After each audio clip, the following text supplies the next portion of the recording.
Well, good morning, friends. Mark Holmes here, and as always, I want to thank you all for watching, commenting, subscribing, and being part of the Jobu Sports Report, as well as my keto cooking. Tomorrow will be 5 weeks that I've been doing keto. What I found for me is I'll get to a plateau and I'll stay there for a while. You know, it might be 2, 3, 4 a week, and then I'll drop down a bit. The dog just hit the camera, forgive us. And then I'll drop down a couple pounds, and then I'll plateau again. I'm about 10.5 pounds down, which is great. I mean, it's about a month. I mean, you don't want to lose too much, because when you lose a whole lot real quick, then it seems like you gain it back real quickly. Now, the interesting thing was, after I got off keto, which was about this time last year, I was having heart palpitations, and I think I know now what it is. I think it's actually some of the paint fumes, because it was when I first started doing all of the racks and stuff and using lacquer thinner that I realized that that's when it kind of set in. So I'm trying to see if that's the case.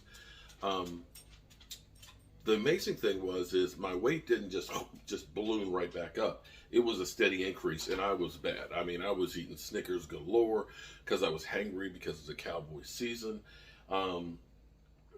I was eating, of course, on my mom's cookies and fruitcakes and burgers, and I mean, I was just like, it was a shame what I put this thing through.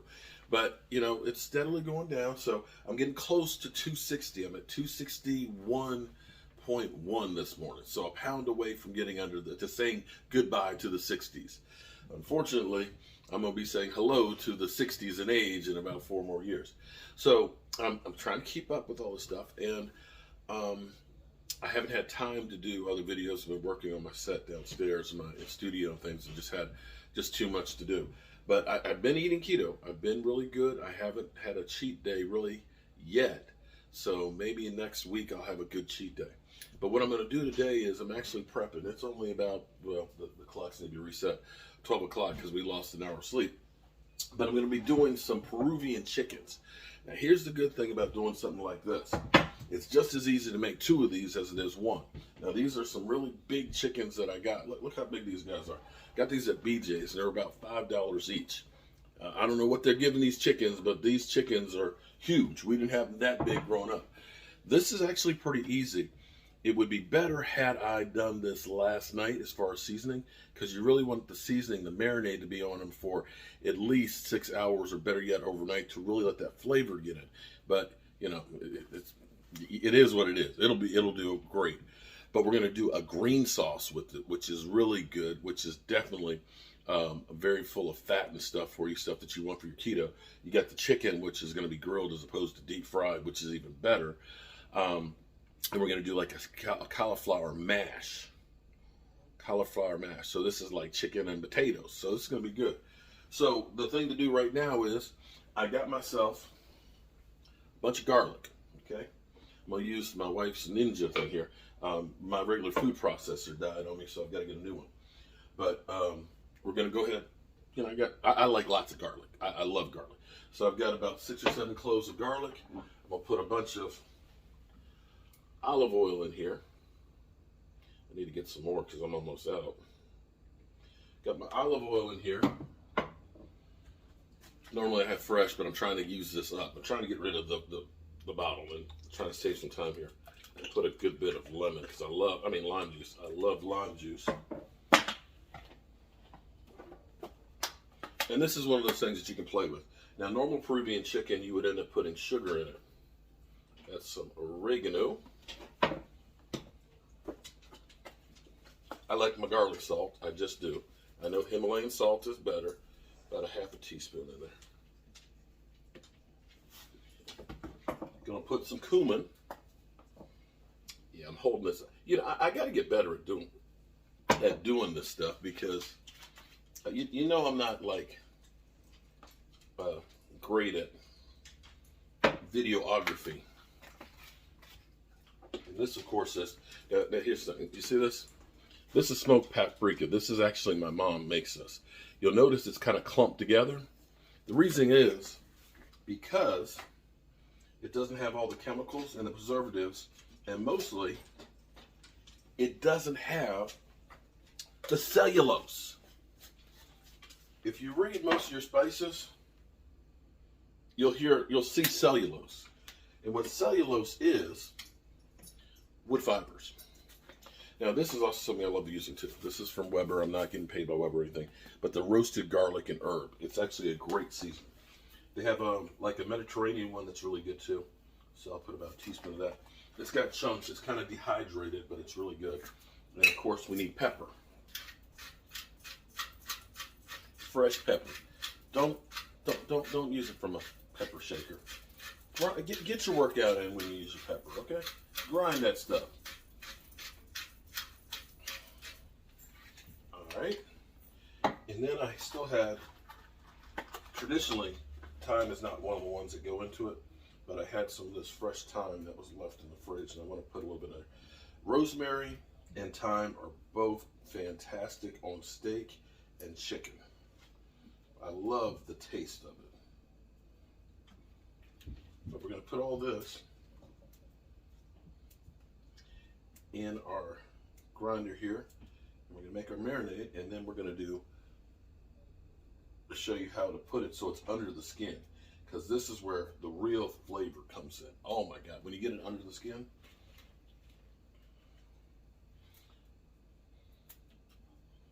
try to get the stems out. They have a stem puller. I'm going to invest in one this spring.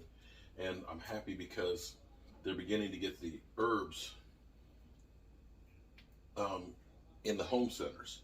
You can see right here, this is actually aloe. Right beside it, right beside it, that's rosemary that I've had. Oh boy, okay.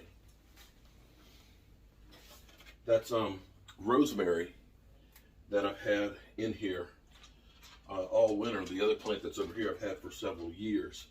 And you can grow that stuff in your window, or you can grow it on your balcony or on your deck or your back porch or in your yard. And the nice thing about some of your spices that are aromatic, believe it or not, they'll keep the bugs away. So I'm going to go grind this real quick. All right, so you can see our marinade. Look at that. Lots of spices in there. Woo!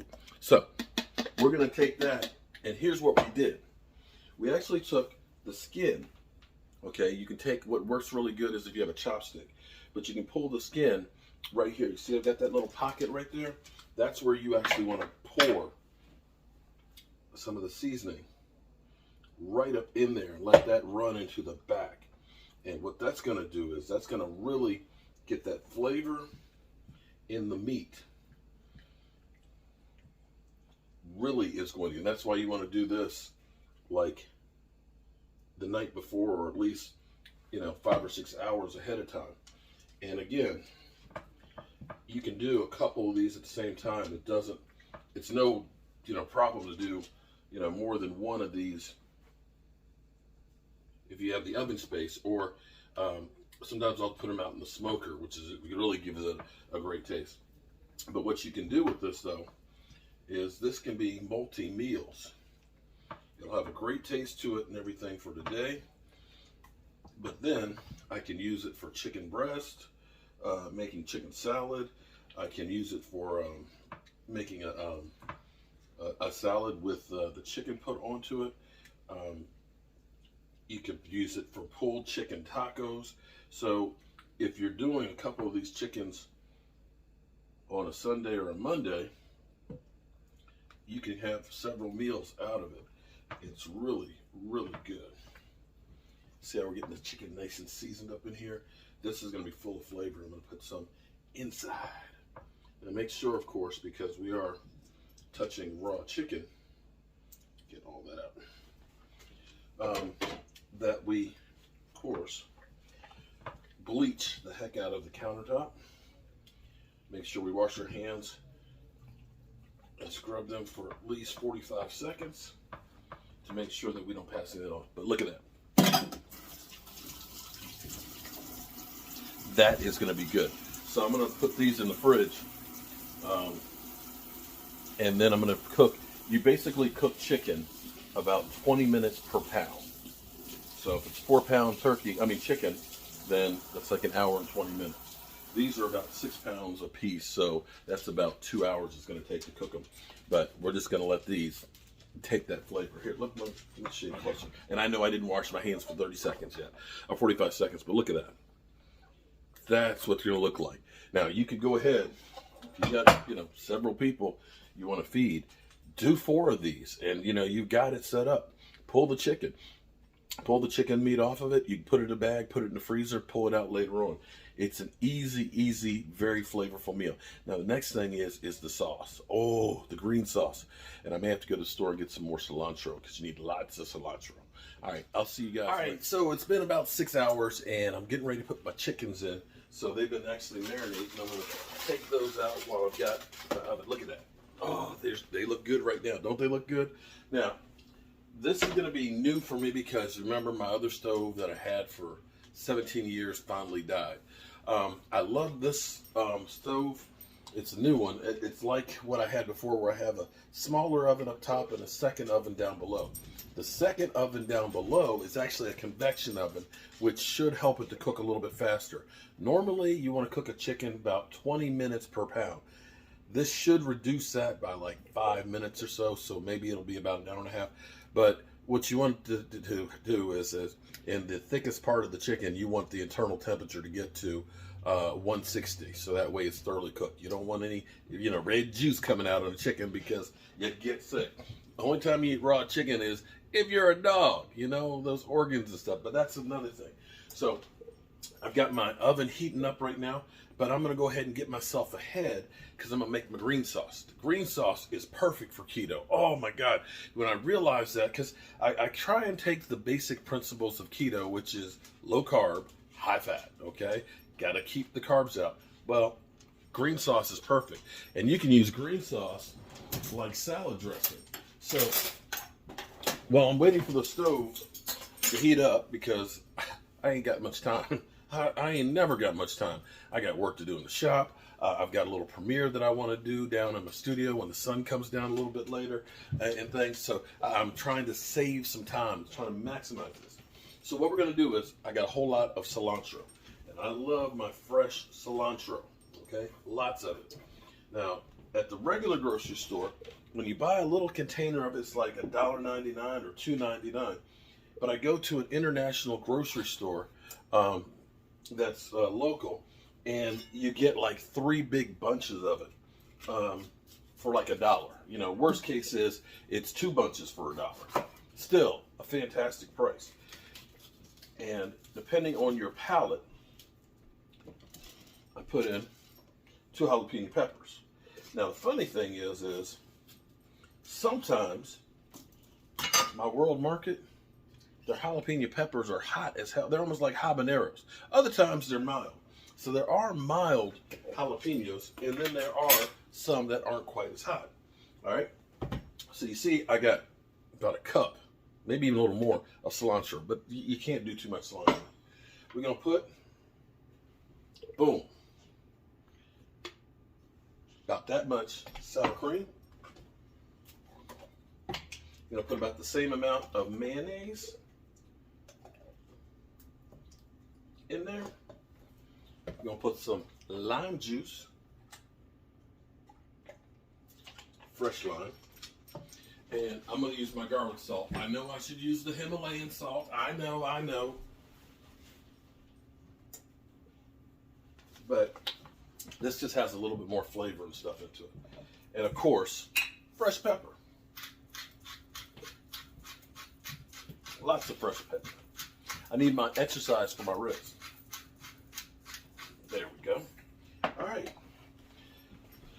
Now my food processor is actually in the pantry over there. So I'm gonna go take this and blend it, and I'll be right back. Told you I'd be right back. And next time I'll just take the camera there. But here it is. My green sauce. Look at that. Look at that. It's green. And it's saucy. Let me taste it. Go great and solid. And the stove beeped, which means it can go in. So we're going to put in the chicken.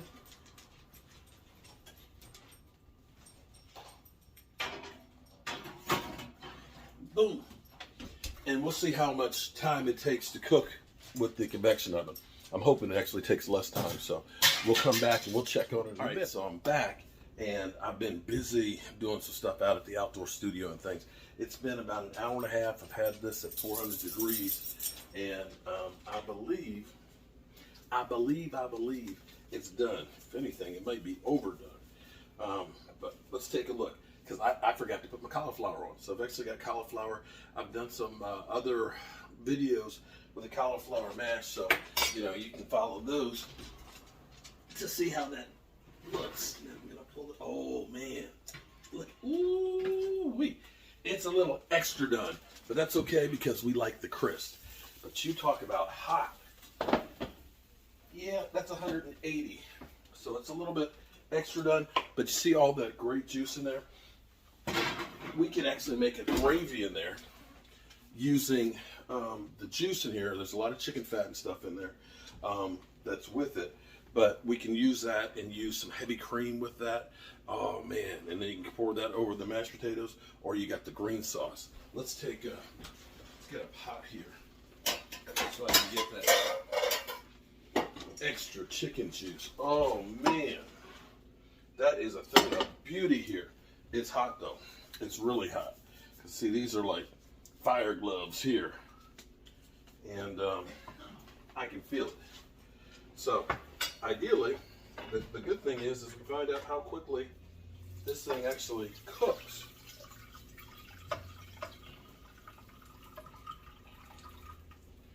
Oh man, let's set this over here. But look at that. That is all fantastic juice. Now it's got a lot of fat and stuff that's on it because the fat from the chicken is kind of rendered down. But I'm going to take that. Ooh. I'm going to take that. I'm going to put some ice on top of it to get some of the extra fat because it's be too greasy. But you put some ice on top of that. That'll harden up the chicken, the fat that's on there. But it'll leave that flavor up underneath of there.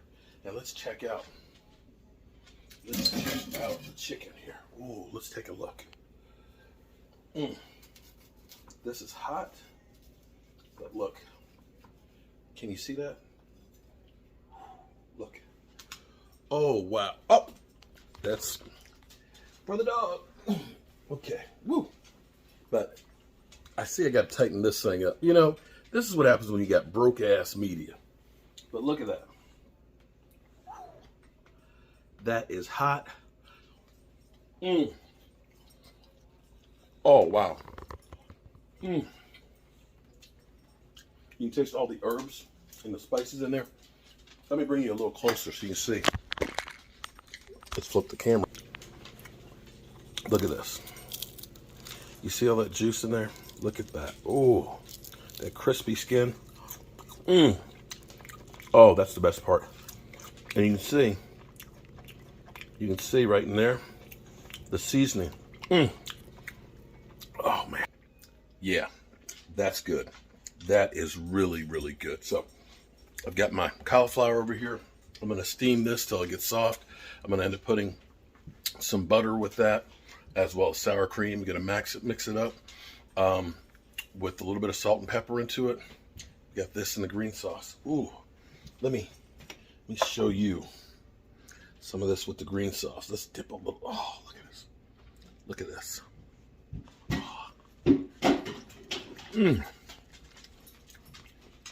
Oh my. That's good. I'm Mark Holmes, and I love it.